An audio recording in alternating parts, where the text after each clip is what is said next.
Assalamualaikum warahmatullahi wabarakatuh. Di sini kami akan menjelaskan mengenai Islam dan ekonomi Melayu untuk memenuhi tugas mata kuliah Islam dan Peradaban Melayu. Saya Dela Puspita dan rekan saya Pinky Juwita Tribana, Karina Nafitri, dan saya Destalia. Sebelum kita membahas materi mengenai Islam dan ekonomi Melayu, kita ketahui dulu apa itu definisi dari Islam.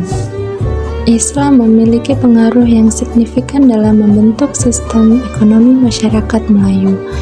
Prinsip-prinsip Islam seperti keadilan, keseimbangan, dan larangan riba atau bunga menjadi landasan dalam kegiatan ekonomi. Islam melarang praktik riba dalam semua transaksi keuangan.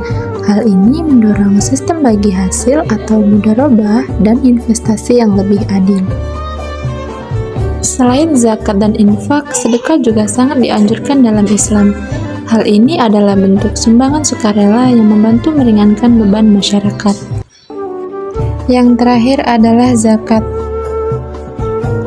Zakat adalah kewajiban bagi umat muslim yang mampu untuk membagikan sebagian hartanya kepada yang membutuhkan. sebagai contoh yang ada di Sumatera Selatan, yaitu bagi keluarga yang mampu membangun rumah limas, ini biasanya aktif dalam kegiatan zakat, infak, dan sedekah. Ini adalah bagian dari praktik ekonomi Islam yang menekankan redistribusi kekayaan dan membantu sesama. Pengaruh Islam dalam ekonomi Melayu itu ada perdagangan, di mana Islam masuk ke wilayah Melayu melalui jalur perdagangan.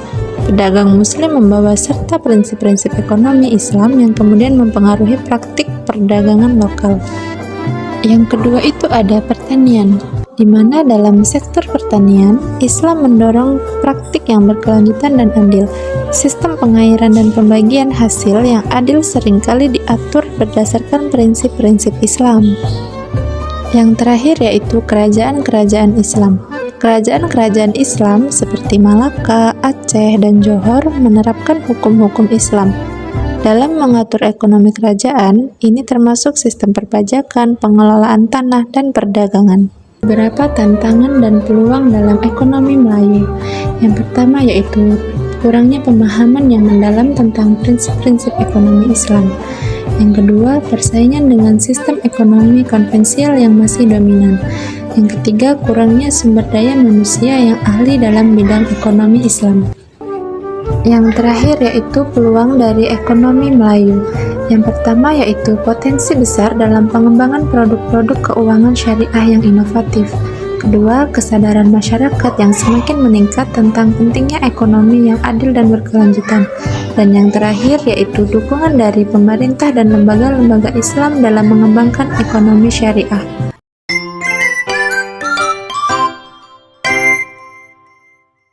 Sekian dari kami. Wassalamualaikum warahmatullahi wabarakatuh. Thank you for watching. Bye.